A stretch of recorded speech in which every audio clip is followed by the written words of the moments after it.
요한복음 2장 12절에서 17절 함께 읽겠습니다. 그 후에 예수께서 그 어머니와 형제들과 제자들과 함께 가버나움으로 내려가셨으나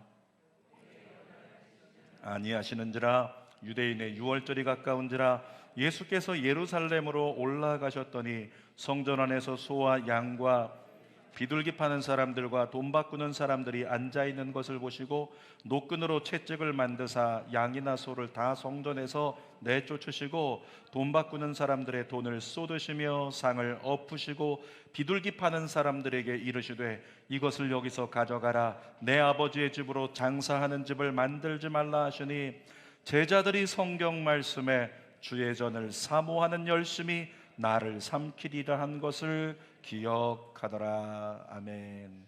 오늘은 요한복음 2장 12절에서 17절 말씀으로 제목을 함께 합시다. 예수가 목적이 되게 하라. 다시 한번 예수가 목적이 되게 하라. 이런 제목으로 말씀을 나눕니다. 여러분, 예수님 어렸을 때 아버지를 쫓아서 12살 때 예루살렘 성전에 가셨어요. 그때도 유월절을 지키기 위해. 그리고 나서 공생애를 이렇게 지내면서 다시금 성전을 찾으셨습니다. 예수님이 예루살렘 성전에 유월절을 맞아 가실 때 하나님의 아들로서 또 하나님의 본체로서 내 백성이 나에게 유월절을 통해 나에게 제사한다니 되게 기대감이 있으셨을 거예요. 정말 무언가 많은 감동을 이렇게 생각하면서 가셨을 겁니다. 그런데 성전의 모습은 엉망이었어요. 성전 입구부터 짐승을 파는 사람들이 북적거렸고, 그리고 돈을 바꾸는 사람들이 여기저기서 막 자기 돈을 갖다가 세면서 돈 바꿔주고 그렇게 해주는 환전상들이 시끌벅적하고 있다는 거죠.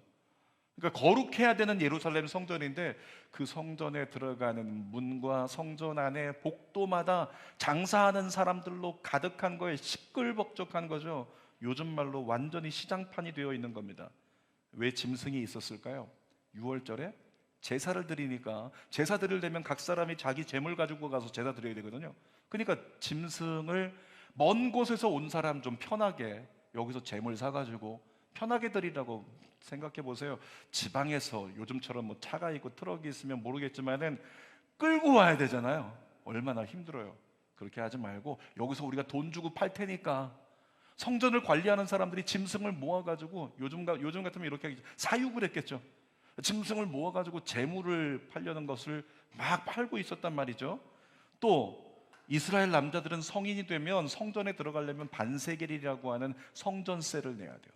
근데 타국에서 오는 사람들도 있는데 그들이 가지고 있는 세겔이 없잖아요. 그러니까 자기들 나라에서 쓰던 화폐를 그대로 가지고 와서 여기서 환전을 해서 성전세를 지불하고 성전 안에 들어가는 겁니다. 문제는 뭐냐면 이 성전을 관리하는 사람들이 그렇게 환전상을 자처하면서 돈을 바꿔주면서 이윤을 남긴다는 거예요. 하나님을 섬기기 위해 온 사람들에게 돈을 바꿔주면서 이윤을 남기고 있다라고 하는 거죠. 어떻게 생각해 보면 그럴 수 있지 뭐. 멀리서 오는 사람들을 위해서 짐승 이렇게 좀 팔아서 편하게 좀 데려가서 제물로 드릴 수 있도록 그렇게 할 수 있겠지 뭐. 또 돈 환전해 주는 거, 환전해 주는 사람들도 하루 종일 거기서 있으려면 얼마나 힘들어요. 저 사람들도 좀 남는 게 있어야지, 조금 남기는 거 괜찮겠지 뭐, 이렇게 생각할 수 있잖아요. 그런데 이건 사람의 중심에서 볼 때 괜찮은 거지 하나님 편에서는 그렇지 않다는 거죠. 하나님을 섬겨야 될 성전이고 하나님께 제사하는 유월절인데 인간의 만족을 위해서, 인간의 편리를 위해서 지금 되어지고 있는 이 장면을 보면서 예수님께서 그 광경을 보고 화를 내신 거예요. 유월절의 목적은 하나님이에요. 하나님께 드리는 제사. 성전의 목적은 하나님입니다. 하나님을 만나기 위해 성전에 나가는 거죠. 그런데 인간의 편의를 위해서, 인간을 위해서 그렇게 만들어지는 그 모습 때문에 예수님이 화가 나신 거예요. 이번 주간에 한 뉴스를 보니까 안산에 있는 어떤 큰 교회가 드림펫이라고 하는 그 프로그램을 이렇게 진행을 하는데 보니까 좀 궁금해가지고 이거 뭐지? 찾아봤어요. 그랬더니 반려견을 키우시는 분들이 이 코로나 시즌이 되니까 코로나 시즌에 나온 병폐가 있는데 코로나 시즌에 온라인 예배 드려도 되잖아요. 여러분, 우리 속에 온라인 예배도 드려도 된다 이런 생각 있죠? 지금 온라인 예배 드리시는 분들은 오해 마시고, 온라인 예배는 드려도 되는 것이 아니고요, 어쩔 수 없이 온라인 예배를 드려야 한다면 그렇게라도 예배해야 된다. 아멘? 그게 온라인 예배인 거예요. 근데 요즘에 이제 온라인 예배가 이제 익숙해지니까 뭐만 하면 조금만 있으면 온라인 예배, 조금만 있으면 온라인 예배, 놀러 가서 온라인 예배, 온갖 것으로 온라인 예배를 잘 활용하더라는 거죠. 뿐만 아니라 어떤 권사님이 전화 오시는 거예요. 목사님, 오늘 우리 또리가 너무 아파가지고 교회 못 가겠어야 제가 또리 옆에 있어야 될 것 같아요. 또리가 누구예요? 또리가 내가 키우는 개예요. 개가 아프다고 교회 못 간대요. 온라인 예배. 왜? 온라인 예배가 이제 익숙해지니까 개 안고 그냥 집에서 예배 드리면 되지, 이렇게 생각을 하는 거예요.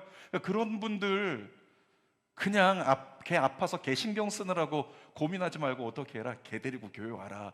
교회에서 남선교회 비슷한 거 하나 세우는 거죠. 요 부서를 세워가지고, 이분들은 뭐 하는 분들이에요? 개 보는 분들이에요. 제가 너무 개를 무시했나요? 이분들은 성도들이 그냥 이 반려견을 어쩔 줄 몰라가지고 개나 고양이를 데리고 오면 그들을 맡아가지고 편하게 예배드리시고 그러시라고 저희가 잘 봐드릴게요. 이런 부서가 생겼다는 거예요. 주는 교회도 그런 부서를 세울까요? 그냥 그렇기를 원하시면요. 제가 실언할 뻔했네요. 저는 반대예요. 여러분, 여러분이 만약에 청와대 문재인 대통령의 초청을 받아서 청와대 들어간다. 근데 여러분이 청와대를 가야 되는데 우리 개 또리가 너무 아픈 거예요. 그래서 얘를 데리고 청와대 가는 거죠. 대통령 만나러 가는데. 그리고 들어가서 얘기하는 겁니다. 비서실장님, 이 개 좀 맡아주세요. 잠깐 각하 만나고 올게요. 이런 사람이 있을까요? 없습니다. 어떻게 해서든지 그 개를 갖다가 잘 맡기든지 어떤 방법으로든지 이렇게 다른 방법으로 잘 해놓고, 그리고 청와대 가서 대통령을 조심스럽게 만나겠죠. 하물며 하나님을 예배하는데 우리에게 가지고 있는 우리의 조건 때문에 예배할 수 없다? 참담한 거예요. 인본주의의 극치를 보고 있는 거죠.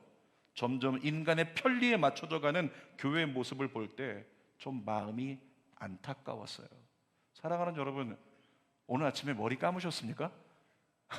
머리 감으셨나요? 교회 올 때 머리 감으셔요? 휴일이라고 대충 오지 마세요. 생각해 보세요. 만약에 여러분들이 대통령 만나러 간다고 생각해 보라고요. 어떻게 하겠어요? 바로 그냥 헤어샵 가서 그냥 우리 머리 다 하고 깨끗하게 목욕하고 옷 중에서 제일 좋은 옷 꺼내 입고 어떻게 하면 더 이뻐 보일까? 평상시 안 하던 화장 주일날 하고, 이런 분 계셔요. 평일에는 예쁘게 하고 다니고 평일에 변장 온갖 거 다 하면서 주일날은 내추럴하게 오는 이런 예수의 피로, 그런 분들. 주일날 더 멋지게 하고 와야죠. 왜? 하나님을 경배하는 날이에요. 물론 우리의 외모를 주님은 보시지 않아요. 중심을 보신다. 배꼽만 닦고 올 거예요? 그게 아니고 태도를 얘기하는 거죠. 과거에는 예물을 드리려고 할 때도 어떻게 했냐면, 제가 할머니 권사님들 모습 봤는데요, 지폐 500원짜리 사용하던 시절에 500원짜리 시장에서 사용하던 지폐가 꼬깃꼬깃해가지고 다 구겨졌어요. 근데 이걸 가지고 와가지고 어떻게 하냐면 다리미로 풀 먹여서 다려가지고 그것을 감사원금 봉투에 넣어가지고 거기다가 자녀들을 위한 기도를 빼곡히 써가지고 주일날 꼭 가지고 있다가 예물 시간에 그거 딱 드리면서, 주님, 이 기도 제목이 들어지게 해주세요, 들어주세요, 그러면서, 여러분, 뱅킹으로 헌금하신 분들 계신데 제가 또 폄하하는 거 아니니까 오해 마시고, 대형교회 가면 현금 지급기가 있어서 거기다 카드 넣죠. 카드 넣으면 선택하게 돼 있어요. 11조, 감사헌금, 선교헌금, 장학금 선택하게 돼. 그 누르고 그냥 카드로 헌금해버리면 헌금이 돼버려요. 그렇게도 예물 생활하는 거 감사하겠죠.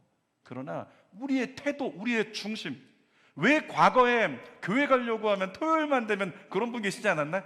토요일만 되면 엄마가 그냥 목욕탕 가자고 끌고 가고, 저는 그랬었어요. 어렸을 때 토요일마다 때밀어야 된다고. 토요일은 때미는 날, 토요일은 목욕하는 날. 왜 그런가 했더니 주일날 주님 만나려고, 주일날 주님께 예배 드려야 되니까. 여러분, 그렇게 우리가 목욕한다고 해서 은혜가 넘쳐요? 그거 아니잖아요. 근데 태도의 문제죠. 저와 여러분이 점점 인간의 편리에 맞춰져 가는 그와 같은 모습. 날이 더워지고 있는데, 날이 더워진다고 너무 편하게 하고 다니지 마세요. 여러분, 그거 아시나요? 여성분들에게 반바지는 패션이에요. 남성분들에게 반바지는 개끼입니다. 남성분들은 반바지 입으면 안 된다고 말씀드려요. 슬리퍼 신고 다니면 안 된다고 말씀드려요. 왜? 그것이 다른 사람들에게 덕이 되지 않기 때문에. 그러니까 최소한 내가 하나님 앞에 선다는 마음으로 최소한의 준비를 하고 성전에 나아갈 필요가 있지. 난 이렇게 하는 게 편해요. 우리 교회 보니까 요즘에 더워. 그냥 민낯이 입고 다니고, 요즘에 그냥 뭐 나 편하게 잠깐 갔다 오는 거 그 생각 갖고 슬리퍼 찍찍 끌면서 교회 다닌다. 인간의 편리에 맞춘 선택일 수 있다는 거 꼭 잊지 말고, 우리 주는교회 성도들은 토요일마다 목욕하시고, 토요일 목욕 안 되면 주일날 머리 감으시고, 할렐루야. 갑자기 왜 이런 얘기를 하고 있는지 모르겠네요. 설교 원고에도 없는 건데, 점점 인간의 편리에 맞추어가는 그 인간의 편의주의에 물들지 마시라고요. 여러분, 오늘은 예수님이 예루살렘 성전에 들어가시면서 화를 내신 이유를 묵상하면서 우리의 신앙을 돌아봤으면 좋겠습니다. 첫 번째로 예수님께서 화를 내신 이유가요, 유월절의 의미를 제대로 이해하지 못했기 때문에. 그래서 예수님이 화내셨어요. 유월절은 이스라엘의 3대 절기 중 하나입니다. 이때가 되면 이스라엘 전국에 있는 유대인들이 다 예루살렘으로 모여요. 뿐만 아니라 인접 국가에 있는 이방 나라에 살고 있던 사람들까지도 국경을 넘어서 그렇게 예루살렘으로 다 모이는 거예요. 근데 유월절이 어떤 날이에요? 유월절은 애굽에서 노예로 살던 이스라엘 백성들에게 있어서 해방의 날인 거예요. 그러니까 어쩌면 우리로 얘기하면 죄 가운데 죽을 수밖에 없었던 우리가 하나님의 은혜로 구원받아 해방된 것, 그것을 감사하며 예배하는 날이 뭐라고요? 유월절이라고 하는 거죠. 출애굽기 12장 14절 말씀 읽어보겠습니다. 시작. 너희는 이 날을 기념하여 여호와의 절기를 삼아 영원한 규례로 대대로 지킬지니라. 이 날을 갖다가 유월절을 영원히 지키래요. 주님의 마음 생각나십니까? 이 유월절에 너희가 어떻게 구원받았는지, 노예였던 너희가 어떻게 살게 됐는지, 너희 집에 장자가 죽지 않고 어떻게 살았는지 기념해라. 이것이 하나님의 마음이라고. 사랑하는 여러분, 내가 죽어야 되는데 내가 죽지 않고 살았어요. 내가 심판받아야 되는데 내가 심판받지 않고 살았습니다. 그 은혜를 주신 하나님께 어떻게 그 은혜를 기념할 거예요? 뭘로 할 수 있을까요? 감사해야죠. 찬양해야죠. 그래서 우린 뭐예요? 예배드리잖아요. 따라합시다. 감사와 찬양으로 예배하리라. 그러니까 유월절날은 그런 날이에요. 하나님의 은혜에 감사하면서 찬양하면서 제사 드리는 날이 유월절이라는 거죠. 자, 출애굽기 12장 17절 말씀도 읽어보겠습니다. 이날에 내가, 잘 보세요, 내가 너희 군대를 애굽 땅에서 인도하여 내었음이니라. 그러므로 너희가 영원한 규례로 삼아 이날을 대대로 이날을 지킬지니라. 유월절의 주인공 하나님 말씀하세요. 내가 너희를 이렇게 인도했다. 유월절의 주인공 누굴까요? 하나님이세요. 우리를 구원하신 하나님이 유월절의 주인공이라는 거죠. 비록 제사를 드리는 날이지만 하나님의 이름이 온전히 찬송되어지는 날이 유월절이라고 하는 겁니다. 근데 이 유월절의 예루살렘 성전의 모습은 어땠습니까? 유대인들의 마음은 어땠죠? 이들은 하나님께 관심이 없어요. 그냥 율법의 형식만 지켜주면 돼요. 그러니까 제물을 드려야 되니까 제물 그냥 있으면 돼요. 이거 갖다 드리시라고. 아니, 얘도 괜찮다고, 쟤도 괜찮다고, 난 제가 마음에 든다고, 그거 사가지고 가라고.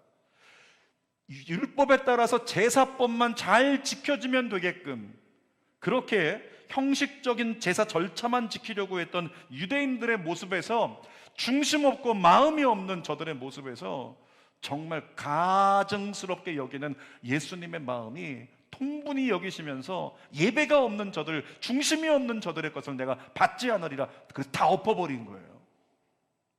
요즘으로 얘기하면 이런 겁니다. 주일 예배 나올 때 여러분 어떤 마음을 가지고 나오셨나요? 주일 예배 나올 때 이런 마음이 있어야 돼요. 날 구원하신 하나님, 나를 위해 십자가에서 죽으신 예수님, 그분 때문에 편안하게 들어가서 예배 드릴 수 있는 나 정말 감사하다. 그런 마음이 여러분 안에 있기를 원합니다. 주일 성수만을 위해서 여기 그냥 와서 앉았다가 돌아가는 거, 그거는 종교 생활의 출석만 체크한 거죠. 하나님이 원하시는 건 그게 아니라고요. 여러분, 주일이 어떤 날이에요? 예수께서 십자가에 돌아가시기 전에 주일은 교회가 지내는 주일은 안식일이었어요. 근데 예수 그리스도께서 십자가에 죽으시고 부활하신 다음부터 이 안식일 요일이 지금으로 말하면 바뀐 거예요. 언제로? 일요일로 바뀐 거죠. 왜? 그날 예수님이 부활하셨기 때문에. 그래서 예수님이 우리를 위해 부활하시고 우리를 구원하실 뿐만 아니라 부활의 첫 열매가 되어 우리도 세상에서 끝나는 게 아니라 그 부활의 날을 보게 하신다. 그 은혜를 믿고 그 믿는 신앙으로 하나님을 바라보고 찬송하며 따라가는 공동체, 그것이 교회이고 우리가 드리는 주일 예배라고 하는 거죠. 여러분, 만약에 저와 여러분이요 구약의 예배를 드린다면 어떻게 되는 줄 아십니까? 이 성전 문 들어오기 전에 로비 있죠. 굉장히 작은데 그 로비 중간에다가 번제단을 세우는 거예요.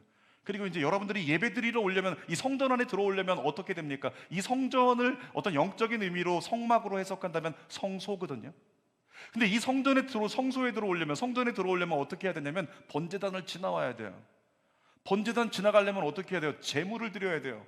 그러니까 여러분은 이제 토요일 되면 고민하는 겁니다. 우리 집에 키우던 애들 중에서 야, 오늘 네가 좀 드려줘야 되겠다. 똘이 있으면 똘이 데리고 와야 돼.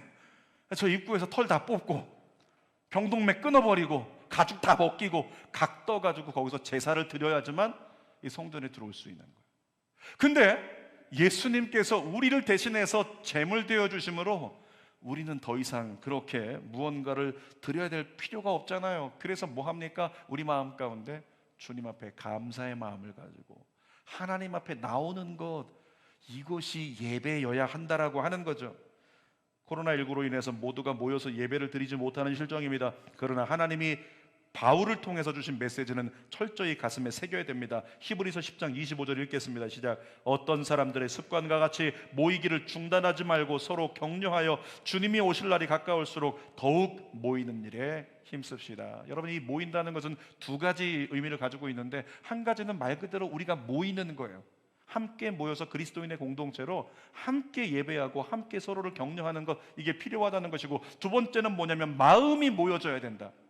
몸만 모여지는 게 아니라 마음이 예수 중심으로 완전히 모여져 가지고 한 마음 한 뜻이 되어 그리스도의 마음이 되어서 온전히 하나님을 바라보는 것, 이 한 마음 공동체가 되어야 한다고 주님 말씀해 주시는 거죠. 오늘 분명히 말씀드립니다. 주일 예배의 목적이 예수님이 되게 하십시오. 주일 성수가 아니에요. 예수님께 올려드리는 것이 주일 예배의 목적이 되기를 원합니다. 자, 두 번째, 예수님이 화내신 이유는 성전의 의미를 제대로 알지 못했기 때문에 예수님께서 화를 내셨어요. 요한복음 2장 16절 말씀을 읽어보겠습니다. 시작. 비둘기 파는 사람들에게 이르시되 이것을 여기서 가져가라. 내 아버지의 집으로 장사하는 집을 만들지 말라 하시니, 아버지의 집이라고 말씀하시면서 뭐 하지 말래요? 장사하는 집으로 만들지 말래요. 여러분, 장사는 뭐 하는 거예요? 우리 권사님도 장사하셨을 때 장사해가지고 뭘 남겨요? 이윤을 남기잖아요. 많은 것을 남겨야 돼요. 그래서 우리 아이들 공부시키고 살아갈 수 있는 재정을 얻게 되는 거죠. 장사는 이윤을 남기는 게 목적이에요. 예수님께서 지금 말씀하신 게 뭐냐면 성전을 자기 이윤을 위해서 사용하지 말라는 거예요. 성전을 자기 돈벌이로 생각하고 장사하지 말아라. 성전에서 너의 유익을 얻으려고 그렇게 하지 말라, 이렇게 말씀하고 계신 거죠. 여러분, 성전은 철저히 하나님께 경배하는 것이 목적입니다. 근데 여러분 중에서 혹시 이런 분 계신가요? 자기 이익을 위해서 교회를 이용하는 분 계세요? 주는 교회는 없어요. 가끔 그런 분들이 있어요. 자기 이익을 위해서 표 얻으려고 교회에 그냥 성도로 등록해 있는 사람, 정치인들, 그런 사람이 있고, 누군가는 사업으로 교회에서 유익을 얻으려고 그렇게 여기서 이만큼 챙긴 다음에 그 다음 다른 교회 가고, 이만큼 챙긴 다음에 다른 교회 가고, 이런 분들이 간혹 계시다는 거죠. 그와 같은 분들 굉장히 위험한 거죠. 자기 이익을 위해서 교회를 이용하는 사람. 근데 제가 보기에는 지금 주는 교회는 없어요. 그런데 자기 만족을 위해서 교회 생활하고 있으면 그런 사람도 하나님께 합당하지 않다는 거죠. 자기 만족을 위해서 교회를 이용하는 사람들의 특징이 있습니다. 자기 생각에 좋은 대로 봉사하고 자기 의에 부합해야 충성할 수 있는 사람이 있다면 그것은 철저히 자기 중심적인 교회를 나의 만족의 도구로 삼을 수 있는 일이 될 수 있다라고 조심스럽게 말씀을 드려요. 여러분, 이런 사람은 다듬어지지 않은 조각목 같은 사람이에요. 조각목 기억하시나요? 조각목은요 어떻게 생겼냐면 굽어졌어요. 구부러졌어요. 조각목은 그냥 비틀어졌어요. 비틀어져 있어요. 그래서 누가 얘기합니다. 성격이 비틀어진 사람 보면 아유 저 조각목. 혹시 이후에 여러분들이 보기에 저 인간은 교회 다니는데 왜 저래? 그러면 뒤에서 이렇게 세 글자를 선포해 주시기 바랍니다. 조각목.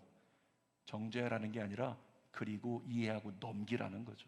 왜? 조각목은 하나님이 쓰시고자 하면 하나님이 다듬어 주실 테니까. 그래서 교회에서는 어떤 사람도 가능성이 있다라고 하는 거예요. 근데 사실은 앞에 서 있는 제 안에도 조각목 같은 모습이 있어요. 제 안에도 비틀어진 인성, 비틀어진 사고, 그런 것들이 제 안에도 있다고요. 그래서 저와 여러분들이 교회에서 예배드리면서 무엇을 바라는 겁니까? 하나님의 은혜로 내가 변화되어지기를. 아멘. 하나님의 은혜로 내가 변화되어지기를, 내 뜻은 사라지고 하나님의 뜻만 남게 되기를 주님의 이름으로 축복합니다. 자, 성경 마가복음 11장 16절에서 17절 읽어보겠습니다. 아무나 물건을 가지고 성전 안으로 지나다님을 허락하지 아니하시고. 잠깐만요. 물건을 가지고 성전 안에 들어오지 말래요. 이게 뭐냐면 세상 방법이나 세상 논리를 교회 안으로 가지고 들어오지 말라는 겁니다. 사랑하는 여러분, 하나님의 일은 하나님의 형편에 따라 이루어지는 거예요. 절대로 우리의 형편이 어떠한가에 따라 하나님의 일이 이루어지는 게 아닙니다. 여러분이 지금 아무리 못난 사람이고 아무리 가진 게 없고 우리 자녀를 보건대 아무리 어떤 그 싹이 보이지 않는다고 해도 실망하거나 좌절하거나 포기하지 마십시오. 하나님이 원하시면 큰 일이 일어날 줄 믿습니다. 교회 일을 하면서요, 형편이 안 되니 안 된다, 이런 말 대단히 조심해야 돼요. 형편이 안 되니 안 된다라는 생각을 조심해야 된다는 거죠. 사랑하는 여러분, 하나님은 우리의 형편이 아니라 하나님의 형편을 통해서 역사해 주십니다. 형편이 안 되니 안 된다는 생각이 기준이 되면 이스라엘의 모든 역사는 안 됐어야 돼요. 출애굽 형편 안 됐습니다. 나갈 수 없는 상황이었어요. 근데 하나님이 이루어 주세요. 광야 지날 수 없었어요. 형편이 안 되는 거였어요. 근데 하나님이 그 형편을 만들어 주셨어요. 가나안은 이스라엘이 이길 수 없었습니다. 그런데 하나님이 이길 수 있는 형편을 만들어 주셨어요. 하나님 때문에 되어지는 역사가 일어나는 것, 그것이 이스라엘 백성들의 삶이고 저와 여러분의 삶의 내일이라고 하는 거죠. 여러분, 이스라엘의 모든 불가능의 역사는 하나님의 뜻에 나의 뜻을 맞추었을 때 일어났습니다. 그래서 교회는 어떤 곳이냐면 마가복음 11장 17절에 이렇게 말씀하고 있어요. 시작. 기록된 바 내 집은 만민이 기도하는 집이라. 뭐라고요? 교회는 만민이 뭐하는 집이라고요? 기도하는 집이래요. 기도가 뭔데? 기도가 내 뜻을 하나님께 내어놓고 기도를 통하여 내 뜻이 하나님의 뜻으로 바뀌어지는 게 기도예요. 모르셨습니까? 기도는 그런 거예요. 내 뜻을 가지고 하나님 이거 이렇게 해주셔야 됩니다, 저거 저렇게 해주셔야 됩니다, 이거 하나님 도와주세요 하다가 그것이 하나님께 맡겨지고 하나님의 뜻이 내 안으로 들어오는데, 그것이 응답일 수도 있지만 내 안에 주시는 하나님의 평강, 그로 말미암아 내 안에 믿음이 생기고 내 안에 꿈이 생기고 놀라운 일들을 이루어 가시는 하나님의 역사를 경험하는 것, 그것이 바로 기도라고 하는 거죠. 그러니까 기도라고 하는 것, 성전은 뭐냐면 내 뜻이 내려놓아지고 하나님의 뜻이 세워지는 곳. 아멘. 그곳이 바로 교회여야 한다는 것입니다. 성전이어야 한다는 것입니다. 철저히 저와 여러분이 기도를 통해서 하나님 뜻을 수용하고 예수님을 온전히 닮아가는 믿음의 종들 되기를 주님의 이름으로 축원합니다. 자, 세 번째로 예수님이 화내신 이유를 보니까 예배의 의미를 제대로 알지 못했기 때문에 예수님께서 화를 내셨어요. 여러분, 유월절 제사는 오늘날로 말하면 예배입니다. 그러니까 유월절 제사를 드린다, 성경에 유월절 나오면 예배, 이렇게 생각을 하시면 돼요. 유월절 제사 드릴 때 뭐가 필요합니까? 제물이 필요하잖아요. 여러분께 묻겠습니다. 제물이 제물 되려면 반드시 거쳐야 되는 과정이 있어요. 뭘까요? 제물을 어떻게 해요? 죽여야죠. 제물이 제물 되려면 죽여야 되는 거예요. 그래서 유월절을 지내려면 죽음이 필요합니다. 뿐만 아니라 이 제물을 죽인 다음에 그대로 내버려 두는 것이 아니라 이 제물을 각을 떠야 됩니다. 그리고 번제단 위에서 이 제물을 태워서 하나님께 올려드려야 돼요. 뭡니까? 유월절을 온전히 지키려면 헌신이 필요한 거예요. 그러니까 이스라엘 백성들이 정말로 유월절을 지키려면 죽음과 헌신이 반드시 수반돼야 된다. 이 가치가 있다는 거죠. 오늘날 유월절이 뭐라고요? 우리가 드리는 예배라고요. 여러분, 예배도 마찬가지입니다. 온전한 예배가 드려지려면 죽음이 필요합니다. 완전히 태워서 드려지는 헌신이 필요한 거예요. 그러니까 여러분, 예배 들어오면 어떻게 해야 돼요? 들어오자마자 다음 주부터요, 제가 말씀드리지 않아도 예배 들어오시면 1분 동안 숨 참고 계셔요. 할렐루야. 1분 동안 숨 참고 있으면 우리 중에 과연 몇 사람이나 남아있을까요? 수영하는 사람들 보니까 2분도 숨을 참고 있더라고요. 다음 주부터 바꿀게요. 2분씩 숨을 참고 계십시오. 여러분, 우리가 죽어야 된대요. 우리가 죽어져서 완전히 헌신돼야 예배가 된다는 거죠. 근데 우린 그럴 수 없잖아요. 또 그럴 필요가 없어요. 왜? 예수님께서 우리를 대신하여 죽어주셨기 때문에. 아멘. 자, 히브리서 9장 12절 세번역 성경으로 읽어보겠습니다. 시작. 그는 염소나 송아지의 피로소가 아니라 자기의 피로소 우리에게 영원한 구원을 이루셨습니다. 히브리서 10장 14절도 시작. 그는 거룩하게 되는 사람들을 단번에 희생제사로 영원히 완전하게 하셨습니다. 따라합시다. 예수님 때문에 내가 죽지 않아도 영원한 제물이 드려졌습니다. 아멘. 그 은혜를 우리에게 주시는 거예요. 그래서 우리는 더 이상 제물을 드리지 않아도 됩니다.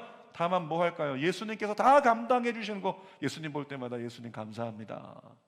그래서 감사하고 찬양하는 것이 예배 가운데 항상 있다는 거죠. 그 은혜 감사하고 신앙 고백을 통해서 순종의 예배를 드릴 수 있기를 주님의 이름으로 부탁드립니다.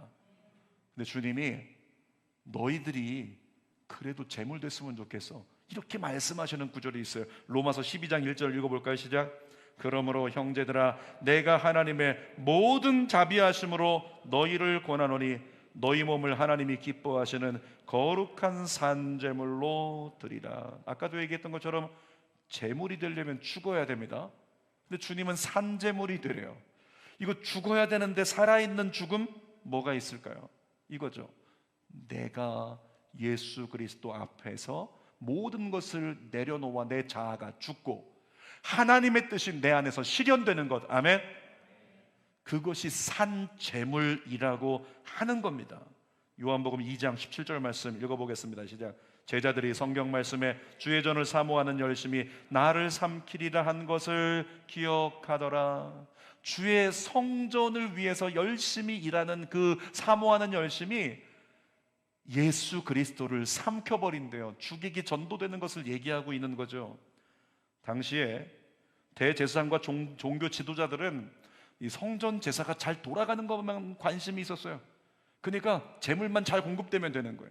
성전세만 잘 받으면 되는 겁니다. 다른 거 별로 관심이 없어요. 하나님 관심 없어요. 제사만 잘 돌아가면 되는 거예요. 이것이 당시의 종교 지도자들과 대제사장들의 모습이었다라고 하는 거죠. 문제는 뭐냐면 그 모습이 오늘 우리 안에도 있지 않느냐. 정말로 하나님을 열심히 사랑하고 예수님을 열심히 사랑하는 그 마음이 아니라 그냥 난 교회에 가서 봉사하고 그냥 무언가 교회에서 내가 역할을 했고 이런 것에 만족해서 그런 것 때문에 정작 하나님을, 예수님을 목적 삼지 않고 내가 뭔가 하는 일, 이런 거에 목적을 삼고 있을 때가 너무 많다는 거죠. 가끔 봉사 때문에 예배를 소홀히 하는 분들을 가끔씩 봐요. 오늘 단원에서 말씀드립니다. 봉사 때문에 온전한 예배에 문제가 생기면 봉사를 그만두십시오. 하나님께 합당하지 않아요. 봉사 때문에 예배드림에 문제가 생기면 봉사를 그만두시라고요. 여러분 기억하세요. 누가 뭐래도 예배가 우선입니다. 따라합시다. 누가 뭐래도 예배가 우선이다. 여러분, 우리가 사모할 대상은 하나님이지 하나님을 위한 일이 아니라는 사실 잊지 않으시기를 주님의 이름으로 부탁드립니다. 하나님은 예배 행위를 원하시는 게 아니에요. 하나님은 영과 진리로 예배드리는 여러분을 원하시는 거죠. 자, 신명기 6장 5절 마지막으로 읽어보겠습니다. 시작. 너는 마음을 다하고 뜻을 다하고 힘을 다하여 내 하나님 여호와를 사랑하라. 한 가지 말씀 여러분이 꼭 유념했으면 좋겠는데, 하나님은 교회가 잘 돌아가도록 여러분이 봉사하는 걸 원하시는 게 아니에요. 잘 구분하십시오. 하나님은 여러분이 하나님을 잘 예배드림으로 은혜를 입어서 그 은혜로 말미암아 다른 사람들이 예배를 잘 드릴 수 있도록 섬기는 자가 되기를 원하세요.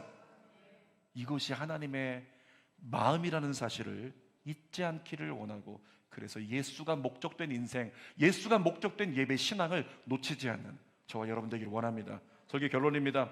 오늘 제목이 뭐라고요? 예수가 목적이 되게 하라. 여러분, 예수님이 여러분에게 이렇게 말씀하실 것 같아요. 사랑하는 내 아들 딸들아, 난 너에게 은혜를 베풀고 싶다. 그런데 너희들은 너무 바빠. 너희들 너무 분주해. 나에게 마음을 줄 틈이 없구나. 나에게 마음을 열고 나를 바라봐라. 나를 목적 삼아라. 그때 세상이 줄 수 없는 평안과 은혜를 너에게 주리라.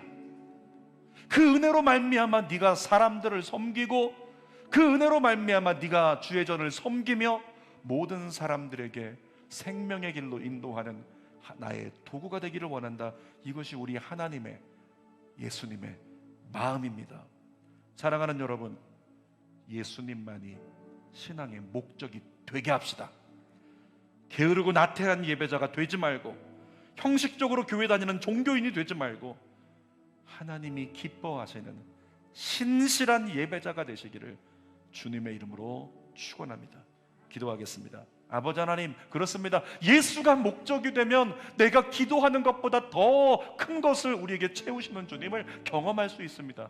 예수가 목적이 되면 내게 구하는 것보다 더 많은 것으로 역사하시는 주님을 경험하고 감동하고 찬양하고 기뻐하게 됩니다. 우리의 삶이 예수가 목적이 되는 삶이 되게 하여 주시옵소서. 예수님의 이름으로 기도드립니다. 아멘. 두 손을 할 수 있으면 가슴에 대고 우리 찬양 부르면서 이 가사 속에 담겨진 예수가 목적이 되게 하라는 우리 하나님 마음 생각하며 찬양하고 기도합니다. 나의 기도하는 것보다 더욱 응답하실 하나님, 나의 생각하는 것보다 더욱 이루시는 하나님, 우리 가운데 역사하신 능력대로 우리를 예수가 목적이 되게 하면 간구